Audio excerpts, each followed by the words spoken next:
Hello everyone, welcome back to the channel.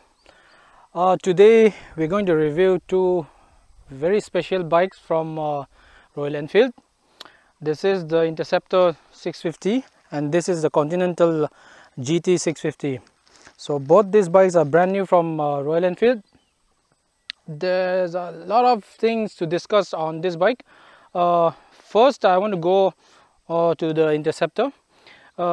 Royal Enfield have already introduced an Interceptor way back in the 1960s. It was specially introduced for the Californian market. That is 700cc or 750cc. So that was quite a big hit in California. But after that, Royal Enfield scrapped the whole model and they've began producing what we are used to right now. So this is a whole new project for Royal Enfield. The name they've taken from that old model, the Interceptor, but now it comes with 648cc air and oil cooled.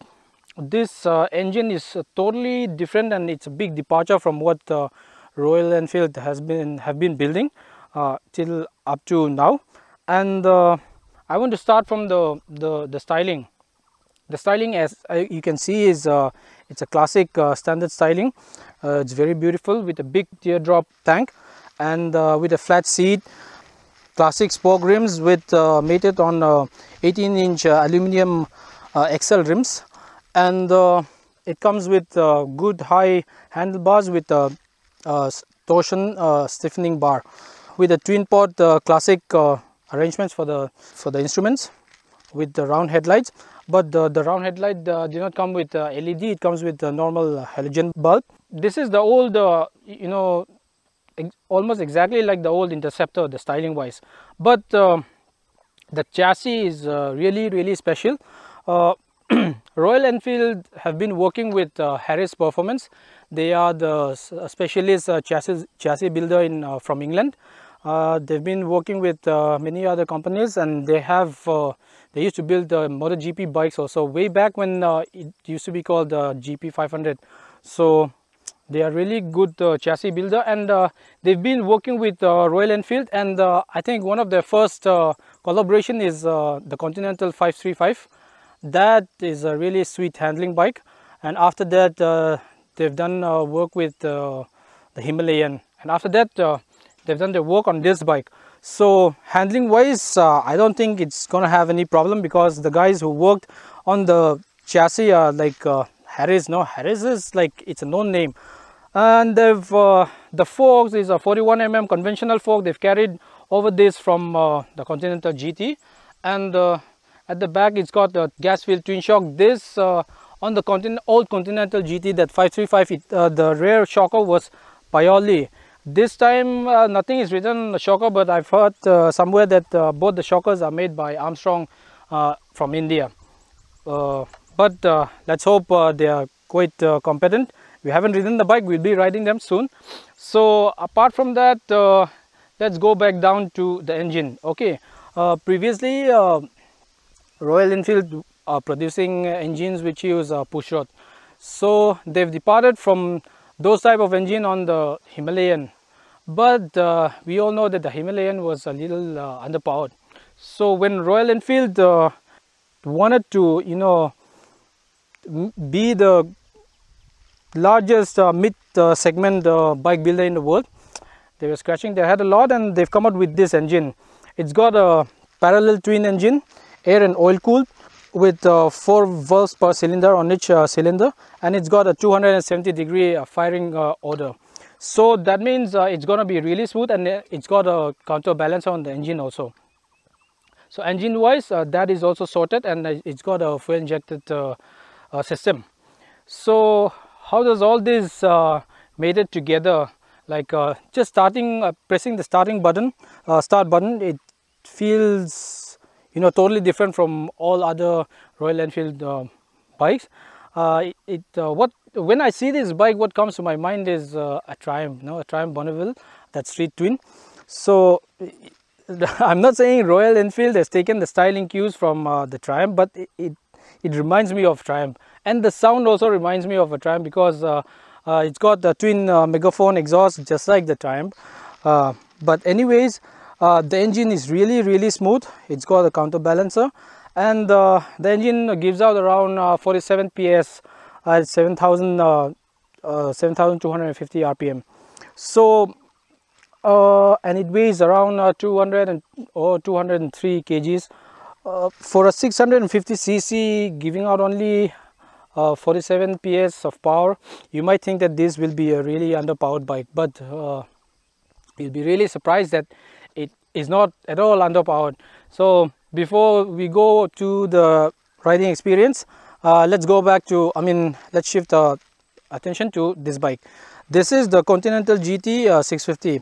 This shares 90% of all the engine, the chassis, everything from this bike. The only thing that's different is the handlebars, the tank, the seat, and the foot peg. So this is called a cafe racer. Apart from this small styling cues, everything is totally the same. So performance wise also we think it's going to be the same.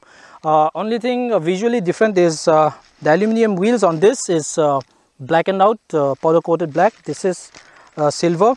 This aluminum wheels on the old Continental 535, it used to be XL rims.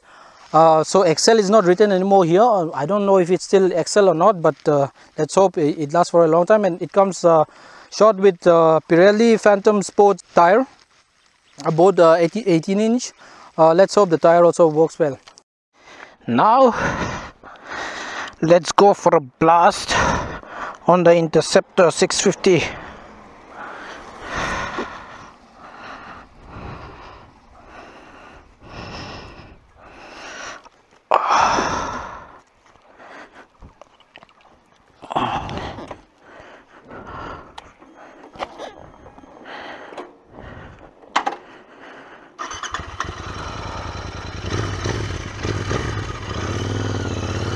Love this parallel twin sound, man. Real throaty.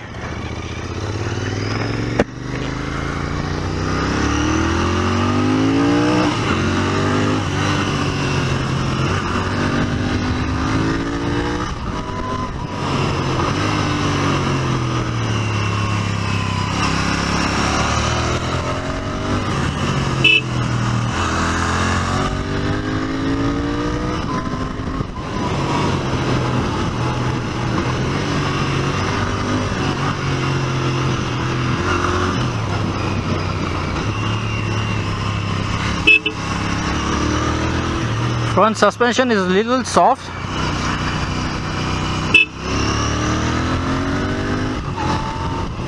We've already adjusted the rear by 2 notches, the preload.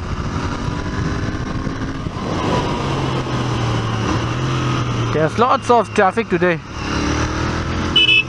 Excuse me. Wow, big gun.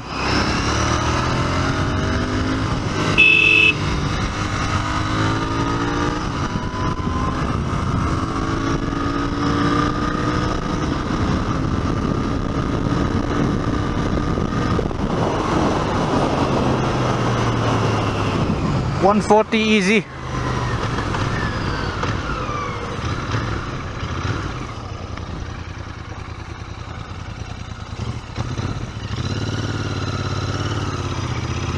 Let's see the acceleration.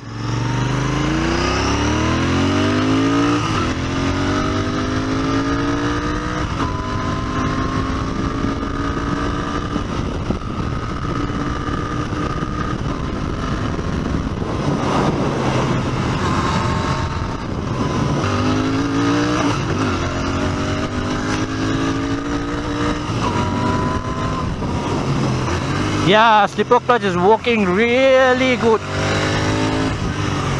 And the brakes are superb.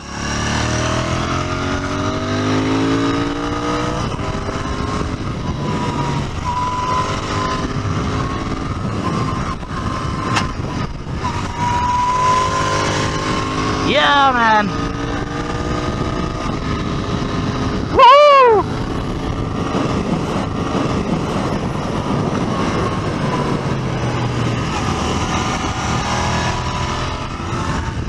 can really push it.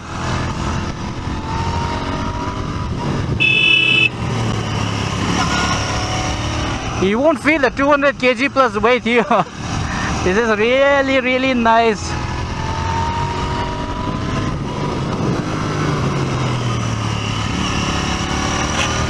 Yeah, dragging the foot pegs.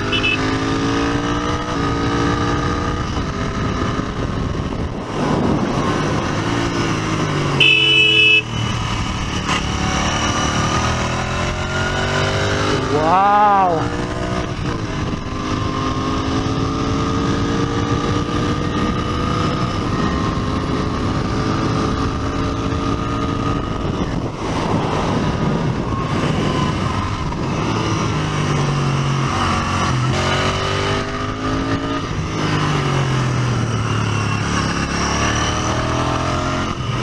You have to be gentle a little bit on the corsi as well. I suppose that's what I was about to say. It's dragging the foot pegs now.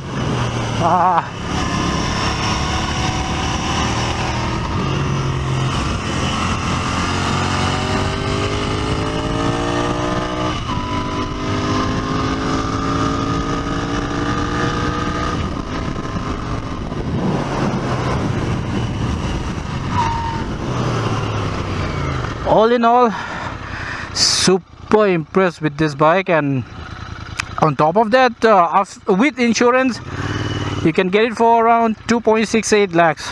Come on, man, what more do you need? We've been asked a lot of questions about comparing this bike with the Triumph Bonneville, the street twin and all that. So see, Triumph is Triumph, but if I've got the money and in the market to buy this kind of bike, I would definitely go for this Royal Enfield Interceptor 650, because the Triumph will cost almost double as much. But will it give more? Will it give you more fun? Don't think so, because handling wise, this is definitely better, from my opinion. In my opinion, I don't know what other people think, and I really don't care. This is my review and this is my opinion. I will choose this over the Triumph. So Jai Hind to Royal Enfield. Really impressed with your latest bike. And next we'll be testing the Continental GT. Shares the same engine, the forks, the brakes, the suspensions, everything. Only thing that's different is the riding position. They've changed the handlebars, the tank and the seat. So let's see how that one goes. Let's see how it goes on the downhill.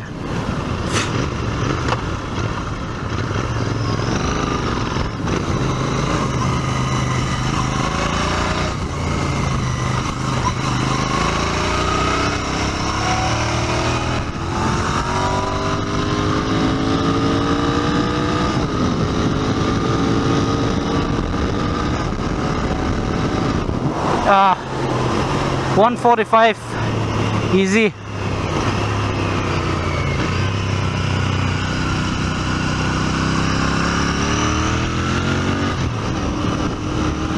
See, this is where it's most happy, and cruising around like this at around 3,400 RPM. Now I'm in 6th gear.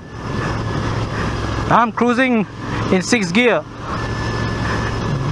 This can be a back road street scratcher, or a long distance rig. I mean long distance tour. Can be whatever you want. It's one of the most versatile bike we've tested here, and the torque that it's giving is like super smooth and really nice, easy to control. I think Royal Enfield has hit the bullseye for this, because I think they've targeted those guys who have never owned a Bullet or a Royal Enfield bike before. So people who are like used to Japanese bike will feel right at home on this bike. I'm definitely sure of that, because I've never owned a Royal Enfield bike before, and I'm gonna save up and to try to get this bike for myself. I am super impressed with this bike, man. I really love this.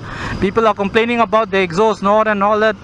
I really love the exhaust note. I don't like really loud exhaust. This is just right for me, like the warbling sound coming out from the exhaust and the snarl that's coming out after you've gone past 5,000 RPM. That is intoxicating, no? So now I'll jump on the GT. Let's see what that bike can do.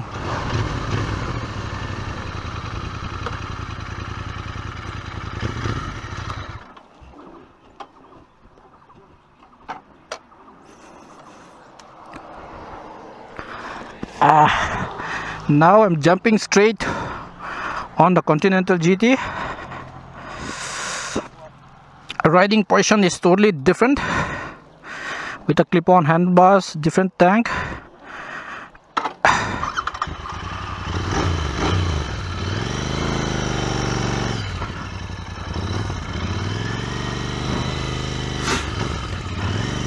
Yeah, let's see how this goes.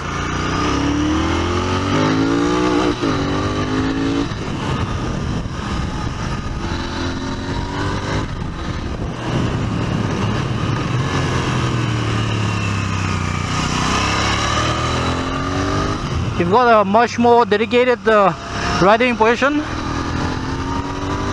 which can be good if you like sports riding, or not if you don't like. If you are only into cruising and all, this position might not be for you, but it's not that extreme, no. One thing is pretty evident from just for riding this bike for 2 corners. The front is super soft on this, man. I'm much happier with the Continental, the Interceptor front end feel. This is because you're putting a lot of weight on the front end with the low handlebars and all.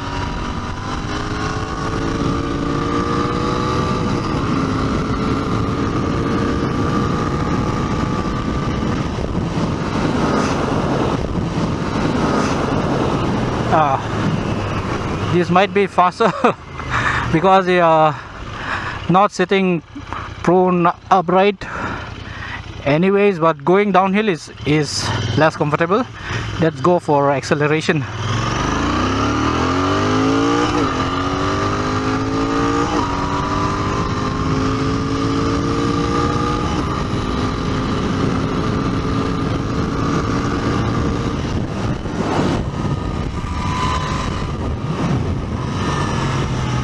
Somehow this bike feels, you know, less livelier than the Interceptor, but I might be wrong. See, you see the front end? No, it's moving around like anything. Wow.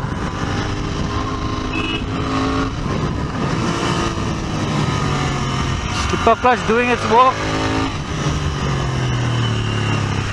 See, it's wallowing on the corner so much.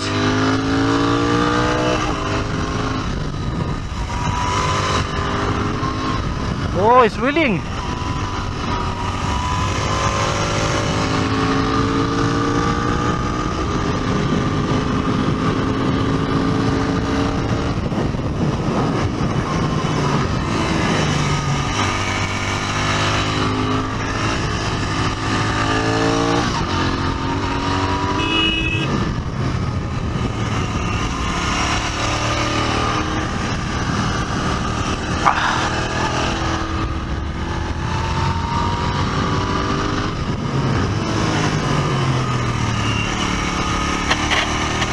Yeah, back's dragging.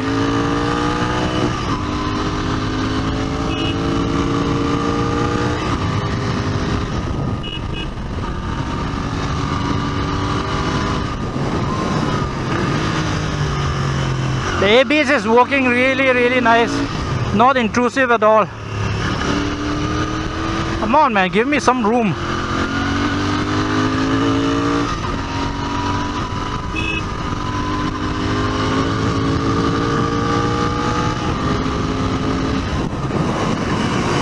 Yeah, super impressed with the brakes.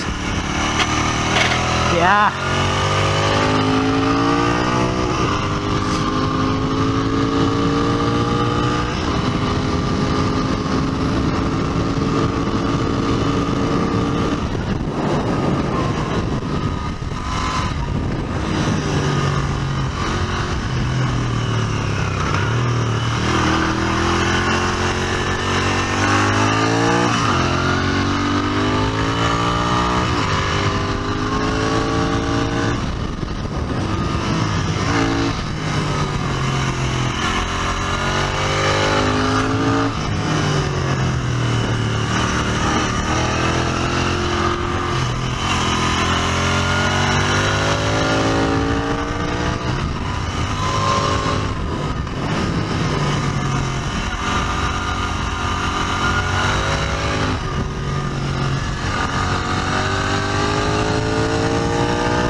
Okay, you need a lot more concentration on this bike, that's for sure, but still impressed with the engine. I'll have to check it, but I think the front tire pressure is little less because it's moving around like anything, and the steering is not light at all, it's very heavy. And you know, with the low clip-ons and all, it's little difficult on the corners, but difficult means not saying not enjoyable, definitely enjoyable, but I enjoyed the Interceptor more because it's so easy to ride, flipping left right on the corners. But still, this is still very, very impressive. And I've had one complaint on the design of this bike, that is because of the riding position of the bike. My knees are touching the heat shield that has been put there to cover the fins from the engine, so that I'm hitting with my knees when I'm like you know, doing really hard cornering and all that. So like this corner, if you're going like this, your left knee will be like clamping on the tank, and when I try to do that, I'm clamping on that heat shield, and it's digging in my knees, into my knees. Anyways, if you don't go that fast or ride like that kind of pace, you won't have any problem. Anyways, let's test again on the downhill, see how it performs.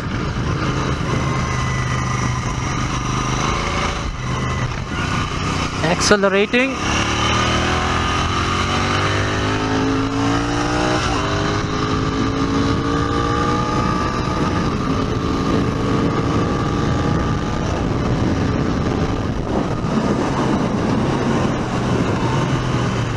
I think it's almost the same. I missed a gear. One strange thing about this Continental GT, this particular one, is I've missed 3-4 shifts already. I've never missed any shift on the Interceptor, so don't think it's any design flaws. I think it must be on this particular model.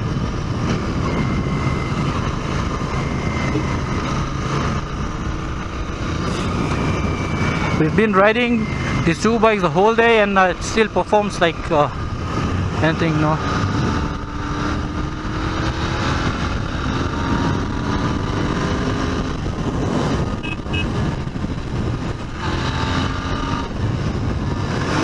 Yeah, man, slipper clutch is kicking in, and yeah.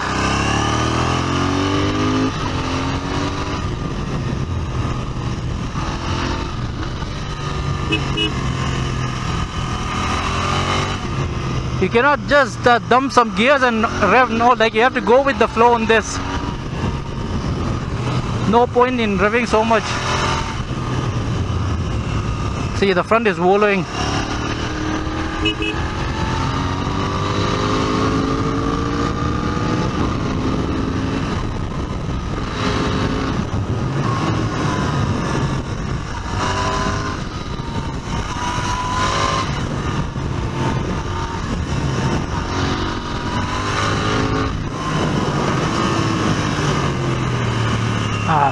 Yes. Still stand by what I've said previously. On the corners, this bike feels a little weird because I think it might have to do with little low pressure at the front, or the front suspension is too soft and we are putting a lot of weight on the front because of the low handlebars, so that must be it. But still a great fun bike, and it looks badass, man. This bike looks superb. I definitely like this color. Whew.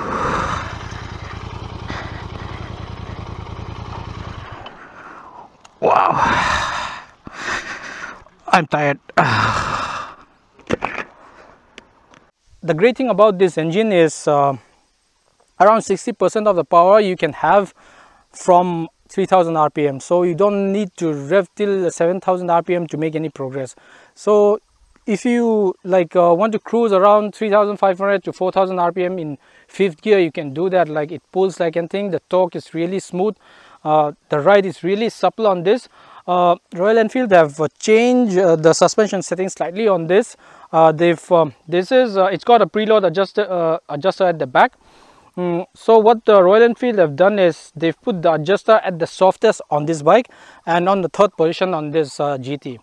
So for many of the guys who want to just cruise around, that soft settings will be okay, but we are not that kind of guys, and any kind of bike or a scooter, we'd like to push it to the limit to see what it can really do on the road. So we went and rode this bike and tried to push the limit, and we found the limit quite soon because the back was rolling like anything. But engine was really tractable, and it's got a really smooth and slick 6-speed gearbox coupled with slipper and assist clutch.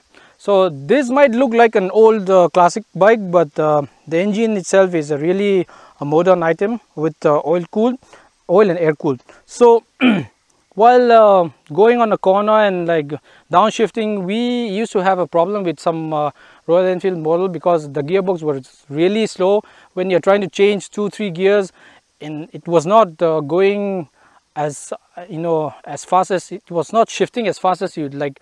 But this on this bike, we don't have that problem anymore. It's shifting like any other Japanese bikes, really slick, and the slipper clutch was really working on this bike. Some slipper clutch engages too soon, some engages too late. Some of them are like practically unusable on the road, but this one works perfectly. And on top of that, the 320mm brakes works superb.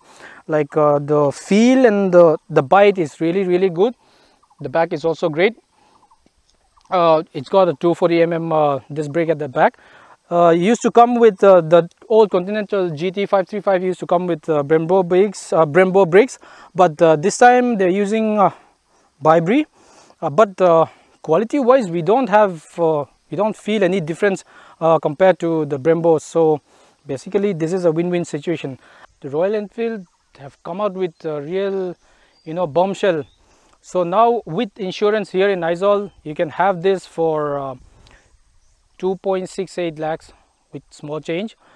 That is a real steal 650cc or 648cc bike with a superb chassis, engine and suspensions for 2.7 lakhs. That is a real steal.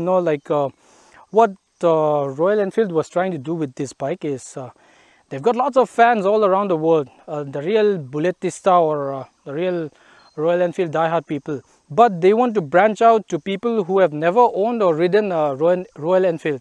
So this is the perfect bike for those kind of buyers, because people who have never owned a Royal Enfield or who have never ridden a Royal Enfield will feel at home on this bike. This is slightly, with all the short handlebars and all, it might not be for everybody, but this is totally, it's gonna be for everybody. So Royal Enfield have I think hit the bullseye on both these bikes. The real surprising thing is lot of I've talked to some Bulletista, like people who are really diehard Bullet fans. They don't like this bike. I don't understand, because they're saying that the old sound, that sound is not there, and there are no vibration. That is what makes a Bullet, and this and that. Yeah, of course, this is not a Bullet, but still it's a Royal Enfield, but with a modern engine bike. This is the way to go. We're really happy that Royal Enfield have come out with these two models. So like, if you ask me which one will I buy if I have the money, I'll be thinking real hard. But at the end of the day, the thing is, both these bikes basically shares 90% of the parts. Only thing is the tank, the seat and the foot pegs are different. So if you buy this bike, if you want a GT, you can just buy a different seat, a different tank and foot pegs and the handlebars, then you can convert it into a GT. So both are like a win-win situation, but this will cost you more, around 16,000 more, 16,000 plus. So I think better buy will be this. It'll be lot more comfortable. And as I said, they're working with professionals who are really good with their work, making this chassis handle like anything. And this is a fork brace, so this strengthens the fork when you're really pushing it, when you're really putting a full load on the front end. This helps a lot on the handling side also. So some people think that just putting a slip-ons will make it go faster. Actually, that's not the case, because nowadays most bikes comes with I mean, in India we're using BS4 right now. After 2 years we'll be using BS6. So the emission norms are becoming stricter, and if you just plop a new megaphone exhaust on this, it will definitely sound louder, but it will not go faster. I'm sure of that.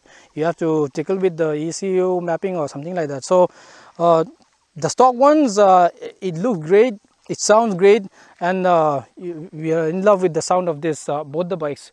As we have said, Royal Enfield is going to branch out to unknown Bulletista riders who had never owned or never ridden a Royal Enfield product. So they're going to jump, they want to jump into the market, into that market with these two bikes. So Zoenga and Dinas, they have never owned the Royal Enfield product, and this is like third or fourth time they've ridden a Royal Enfield product. So I'll go with Zoenga. So what are your views regarding these two bikes?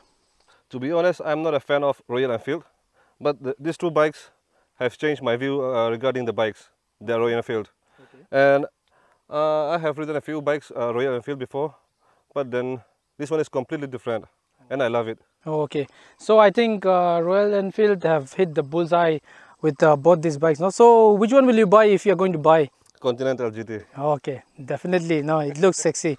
So now we'll go to Dinas. So what do you think about these two bikes? Yeah, it's very good for me.